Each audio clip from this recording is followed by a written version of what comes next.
രാധേശ്യാം. എല്ലാവർക്കും നമസ്കാരം. ശ്രീമദ് ഭാഗവതം എന്ന മഹാപുരാണം അത് ഭഗവാന്റെ തന്നെ ദിവ്യ സ്വരൂപമാണ്.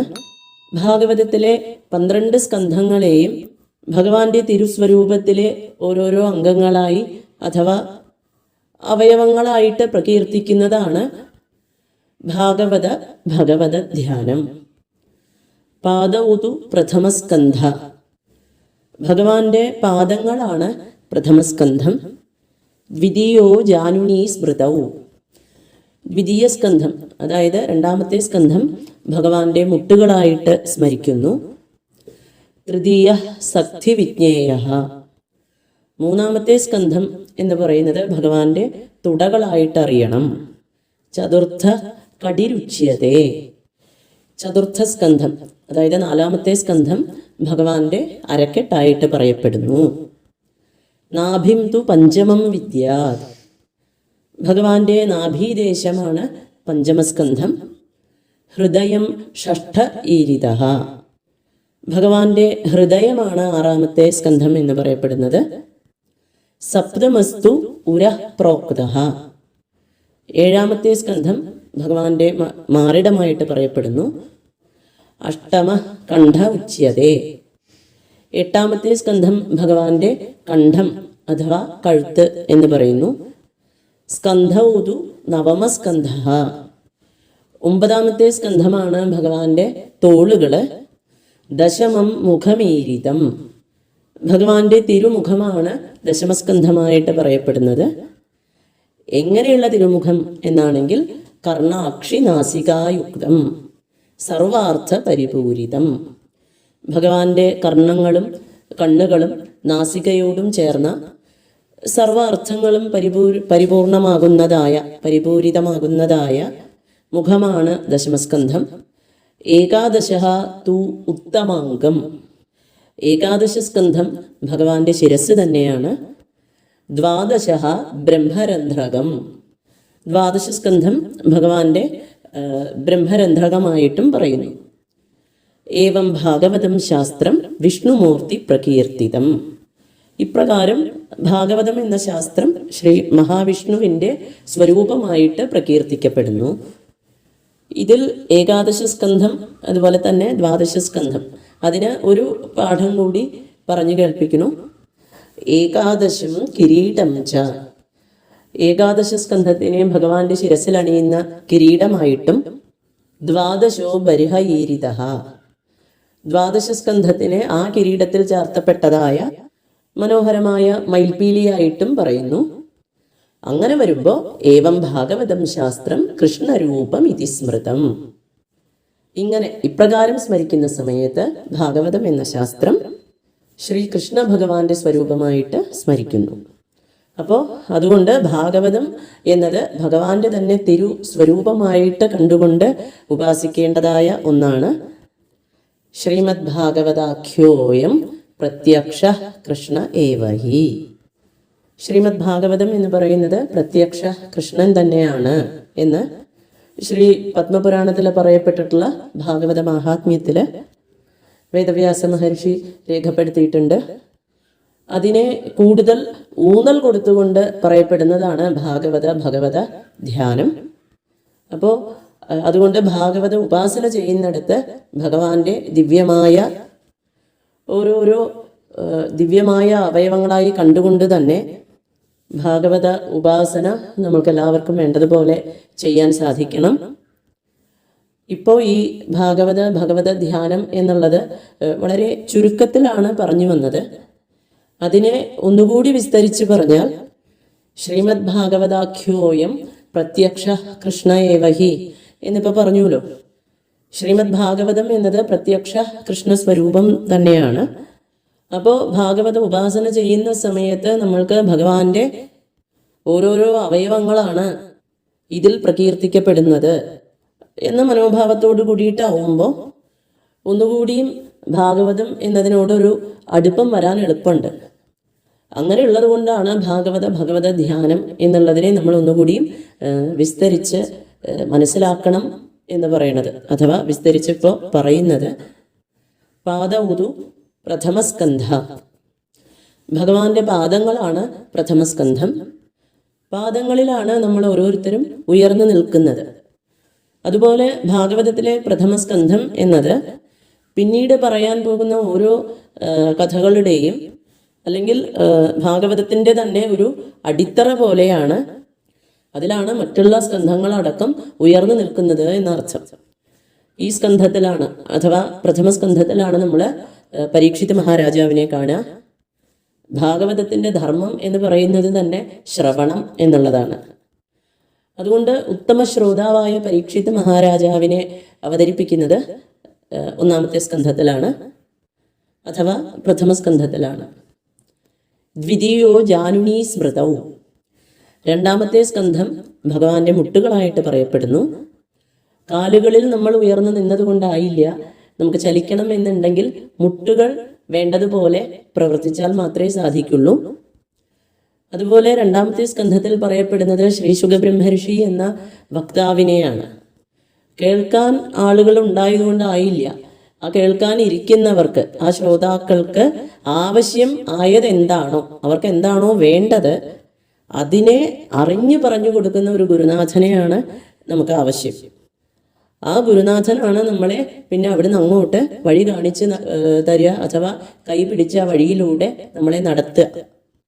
അപ്പോൾ ആ ഉത്തമ ഗുരുവായ ശ്രീ ശുകബ്രഹ്മർഷിയെ അവതരിപ്പിക്കുന്നതും അതുപോലെ ഭാഗവതം വന്ന വഴി ഏതാണ്, ഭഗവാനിൽ നിന്ന് നേരിട്ട് വന്നത് തന്നെയാണ് ഭാഗവതം എന്ന ആ ഗുരു ശിഷ്യ പരമ്പരയെ പറയപ്പെടുന്നതൊക്കെ തന്നെ ഈ രണ്ടാമത്തെ സ്കന്ധത്തിലാണ്.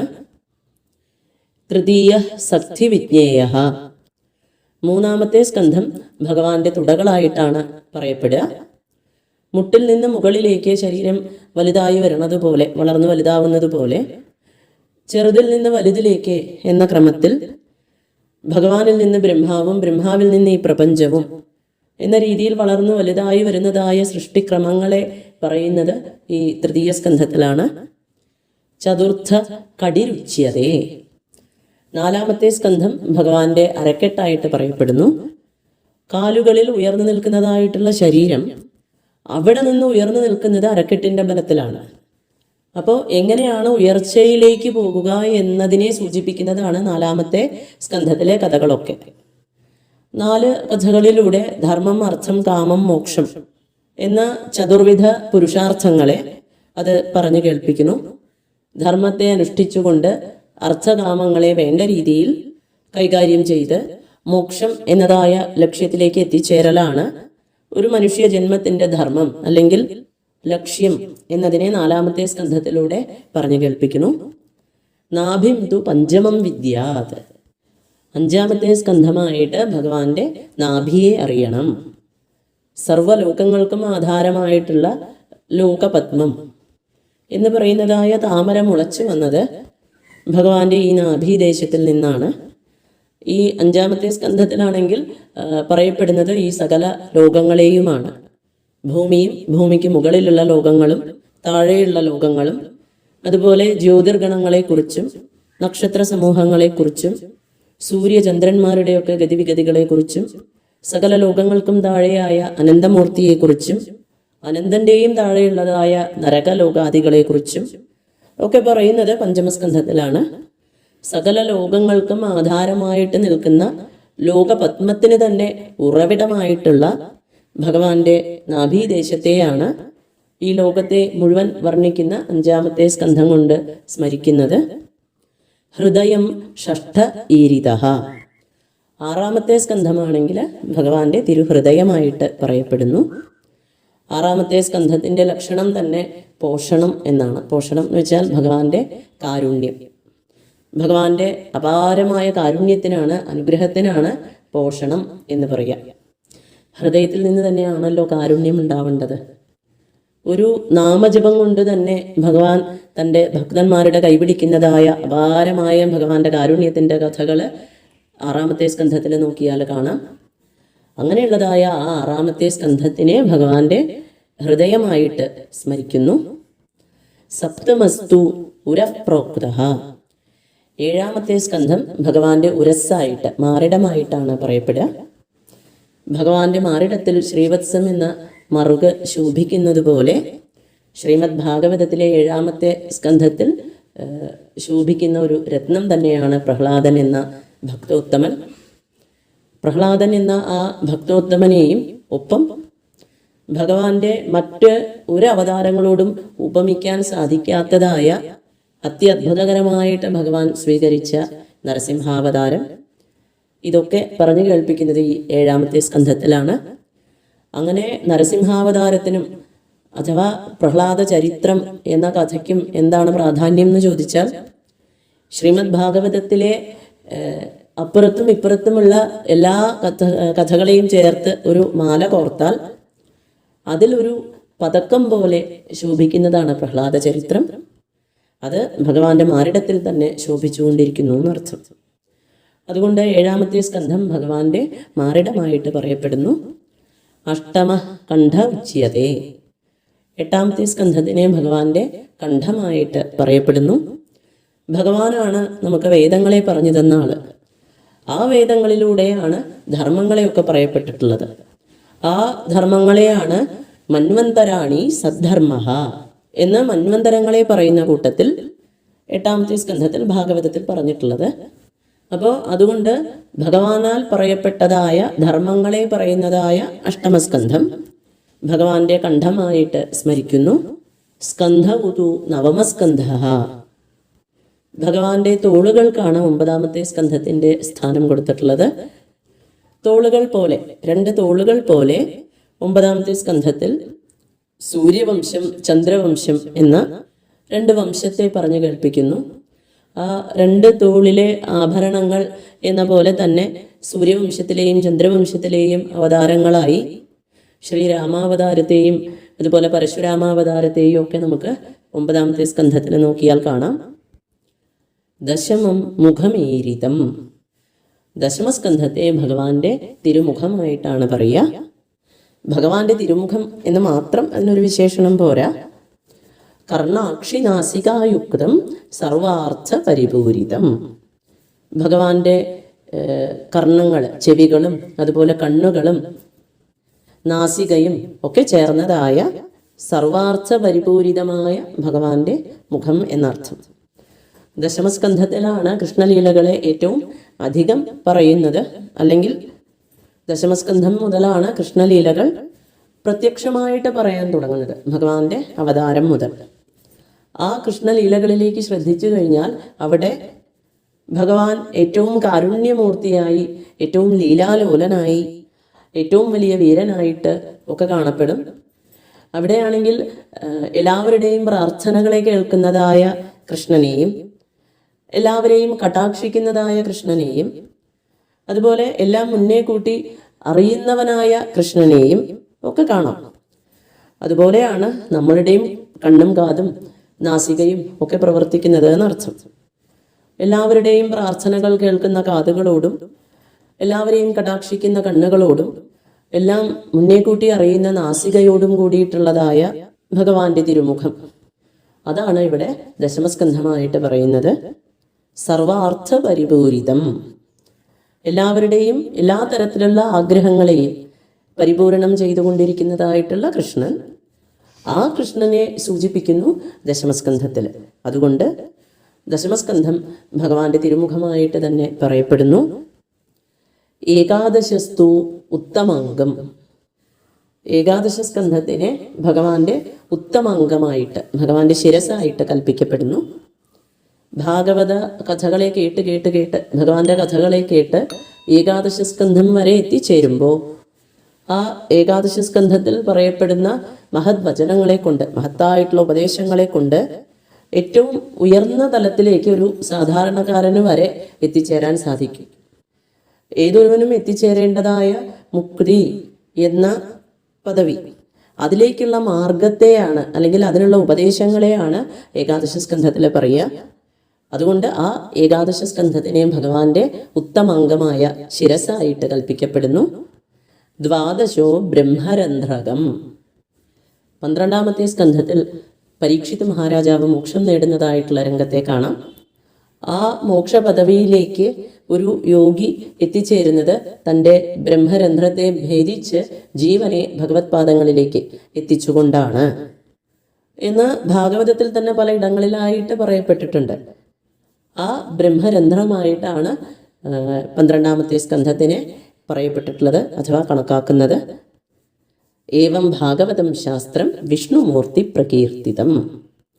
ഇപ്രകാരം ഭാഗവതം എന്ന ശാസ്ത്രത്തിനെ ശ്രീ മഹാവിഷ്ണുവിൻ്റെ ഒരു സ്വരൂപമായിട്ട് പറഞ്ഞു കേൾപ്പിക്കുന്നു.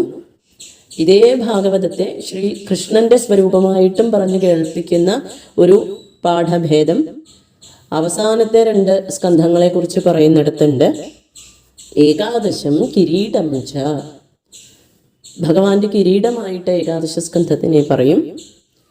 അനവധി രത്നങ്ങൾ തിളങ്ങുന്നതായ ഭഗവാന്റെ അതിമനോഹരമായിട്ടുള്ള കിരീടം.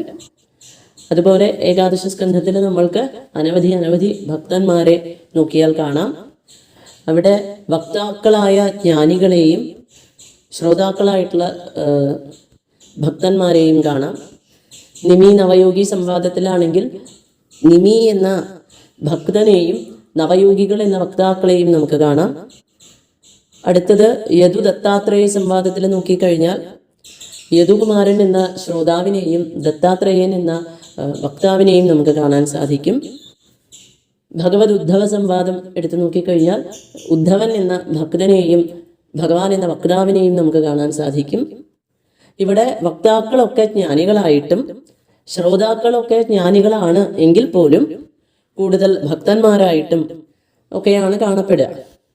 ഇങ്ങനെ ഓരോരോ ഭക്തന്മാരെയും ഓരോരോ വക്താക്കളെയും ഒക്കെ തന്നെ ഓരോരോ രത്നങ്ങളായിട്ട് സങ്കല്പിച്ചു കഴിഞ്ഞാൽ ഏകാദശ സ്കന്ധം എന്നത് ഭഗവാന്റെ ശിരസിൽ അണിയപ്പെടുന്നതായ അല്ലെങ്കിൽ അണിയുന്നതായ ഒരു കിരീടം. അതിൽ സംശയമില്ല. ദ്വാദശോ ബരിഹ ഈരിത. 12ാമത്തെ സ്കന്ധം ആ കിരീടത്തിൽ അണിയുന്ന അല്ലെങ്കിൽ അണിയപ്പെടുന്ന മനോഹരമായ മയിൽപീലി പോലെ ശോഭിക്കുന്നു. മയിൽപീലിയാണ് ഏറ്റവും ഉയരത്തിൽ കാണപ്പെടുക എന്നർത്ഥം. ഭഗവാന്റെ ശിരസിനേക്കാൾ ഉയർന്നു നിൽക്കുന്നത് ഭഗവാന്റെ കിരീടം, അതിനേക്കാൾ ഉയർന്നു നിൽക്കുന്നതാണ് മയിൽപീലി. ആ മയിൽപീലിയായിട്ട് 12ാമത്തെ സ്കന്ധത്തിനെ പറയുന്നത് എന്തുകൊണ്ട് എന്നാണെങ്കിൽ, ആദ്യം മുതലേ കഥ കേട്ട് വരുന്നതായ പരീക്ഷിത് മഹാരാജാവ് ഏറ്റവും ഉയർന്ന പദവിയിലേക്ക് എത്തിച്ചേർന്ന് തന്നേക്കാൾ ഉയരത്തിൽ ഭഗവാൻ ആ മയിൽപീലിയെ തൻ്റെ ശിരസിൽ അണിയുന്നത് പോലെ തന്നേക്കാൾ ഉയരത്തിൽ തൻ്റെ ഭക്തനെ ഭഗവാൻ കൊണ്ടെത്തിക്കുന്നു എന്ന് സൂചിപ്പിക്കുന്ന രീതിയിൽ 12ാമത്തെ സ്കന്ധത്തെ ഭഗവാന്റെ മയിൽപീലിയായിട്ട് നമ്മൾ സങ്കല്പിക്കുന്നത്. ഏവം ഭാഗവതം ശാസ്ത്രം കൃഷ്ണരൂപം ഇതി സ്മൃതം. ഇത്തരത്തിൽ ഭാഗവതം എന്ന ശാസ്ത്രത്തിനെ സമീപിച്ചാൽ ശ്രീകൃഷ്ണന്റെ തന്നെ സ്വരൂപമായിട്ട് നമുക്ക് ഭാഗവത ശാസ്ത്രത്തെ കാണാൻ സാധിക്കും. അതുകൊണ്ട് ഭാഗവതം എന്ന ശ്രീമദ് ഭാഗവതം എന്ന മഹാപുരാണത്തെ പാരായണം ചെയ്യുന്ന സമയത്ത് അല്ലെങ്കിൽ ഉപാസിക്കുന്ന സമയത്ത് അത് ശ്രീ മഹാവിഷ്ണുവിൻ്റെ സ്വരൂപമായിട്ടായാലും ശരി, അല്ല ഇനി ശ്രീകൃഷ്ണന്റെ സ്വരൂപമായിട്ടായാലും ശരി, ആ സ്വരൂപത്തിനെ നമ്മൾ അനുസന്ധാനം ചെയ്യാൻ പാകത്തിന് ഓരോരോ സ്കന്ധങ്ങൾ കഴിയുമ്പോഴും ഭഗവാന്റെ ഈ ഓരോരോ അവയവങ്ങളെയും നമ്മളുടെ മനസ്സിൽ വരച്ചെടുക്കാൻ പാകത്തിനുള്ളൊരു ഉപാസനയായിട്ട് ചെയ്യാൻ സാധിക്കണം. അതിനു വേണ്ടിയിട്ടാണ് മഹാത്മാക്കളായിട്ടുള്ള ഓരോരുത്തരും നമുക്ക് ഇങ്ങനെയുള്ള കാര്യങ്ങളെ പറഞ്ഞു തരുന്നത്. അതുകൊണ്ട് ഭഗവത ധ്യാനം എന്നത് നമ്മളുടെ മനസ്സിലുണ്ടാവട്ടെ. ഓരോ സ്കന്ധങ്ങൾ കഴിയുമ്പോഴും ഭഗവാന്റെ പാദങ്ങളെ വർണ്ണിച്ചു, മുട്ടുകളെ വർണ്ണിച്ചു, തുടകളെ വർണ്ണിച്ചു, അരക്കെട്ടിനെ വർണ്ണിച്ചു എന്ന സങ്കല്പത്തോടുകൂടി വേണം, അഥവാ അങ്ങനെ സങ്കല്പിച്ചുകൊണ്ട് വേണം ഓരോ സ്കന്ധങ്ങളെയും ഭഗവാന്റെ പാദങ്ങളിലേക്ക് ഉപാസന ചെയ്ത് പാരായണം ചെയ്ത് സമർപ്പിക്കാൻ. ആ രീതിയിൽ എന്നും ഭഗവാന്റെ പാദങ്ങളിലേക്ക് ഭാഗവത ഉപാസന ചെയ്യുന്നവരായിട്ട് നമ്മൾ ഓരോരുത്തരും മാറാൻ നമ്മളെ ഓരോരുത്തരെയും ഭഗവാൻ അവസാനമില്ലാത്ത കാരുണ്യത്തെ നൽകി അനുഗ്രഹിക്കട്ടെ. ശ്രീമദ് ഭാഗവതം എന്ന മഹാപുരാണത്തെ കയ്യിലെടുക്കുന്ന സമയത്ത് അത് വെറും ഒരു ഗ്രന്ഥമല്ല, ഒരു ടെക്സ്റ്റ് അല്ല എന്ന ധാരണയോടുകൂടി പ്രത്യക്ഷ കൃഷ്ണ ഏവഹി, പ്രത്യക്ഷമായിട്ടുള്ള ഭഗവാൻ തന്നെയാണ്, ഉണ്ണിക്കണ്ണനായിട്ടുള്ള ഭഗവാൻ തന്നെയാണ് കൈകളിലുള്ളത്. ഓരോ അക്ഷരങ്ങളിലും ഭഗവാൻ തന്നെയാണ് വിളങ്ങിക്കൊണ്ടിരിക്കുന്നത്. ഓരോ അക്ഷരങ്ങളിൽ തൊട്ട് വായിക്കുന്ന സമയത്തും ഭഗവാന്റെ ഓരോരോ അവയവങ്ങളെയാണ് തൊട്ട് വായിക്കുന്നത് എന്ന ചിന്തയോടുകൂടിയും, അതുപോലെ തന്നെ വല്ലാത്ത വേഗതയിലൊക്കെ വായിക്കുമ്പോൾ അക്ഷരങ്ങൾ വിട്ടുപോകുന്ന സമയത്ത്, വിസർഗങ്ങൾ വിട്ടുപോകുന്ന സമയത്തൊക്കെ ഭഗവാന്റെ ഓരോ അവയവങ്ങൾക്കുമാണ് കോട്ടം തട്ടുന്നത്. ഞാനായിട്ടത് വരുത്തിക്കൂടാ എന്ന ചിന്തയോടുകൂടിയിട്ടും ഭാഗവതത്തിനെ കയ്യിലെടുക്കുമ്പോൾ ഒരു ഓമന ഉണ്ണിയായിട്ട്, ഉണ്ണിക്കണ്ണനായിട്ട്, അല്ലെങ്കിൽ മുമ്പ് പറഞ്ഞതുപോലെ ശ്രീ വിഷ്ണുവിൻ്റെ സ്വരൂപമായിട്ട്, അല്ലെങ്കിൽ ശ്രീ കൃഷ്ണ ഭഗവാന്റെ സ്വരൂപമായിട്ട് തന്നെ എല്ലാവർക്കും ഭാഗവതത്തിനെ ഉപാസിക്കാൻ സാധിക്കട്ടെ. ഭാഗവതം എന്നത് വെറുതെ കൈകളിലേക്ക് വന്നു ചേരുന്ന ഒന്നല്ല. ജന്മാന്തരേ ഭവേത് പുണ്യം തഥാ ഭാഗവതം ലഭേത. കയ്യിൽ കിട്ടി എന്തോ ഒരു പുണ്യം കൊണ്ട് ഇനി അതിനെ വേണ്ട രീതിയിൽ ഉപാസിക്കാറാവണം എന്ന് ഭഗവാനോടുള്ള പ്രാർത്ഥനയെ സമർപ്പിച്ചുകൊണ്ട് ഒരു നിമിഷത്തിൻ്റെ പകുതിയെങ്കിലും ആ ഒരു ധ്യാനം മനസ്സിലൊരു ഭഗവാന്റെ ആ രൂപത്തെ കിട്ടണേ എന്ന പ്രാർത്ഥനയോടുകൂടി വാക്കുകളൊക്കെ ഭഗവാന്റെ പാദങ്ങളിലേക്ക് തന്നെ സമർപ്പിക്കുന്നു. രാധേശ്യാം.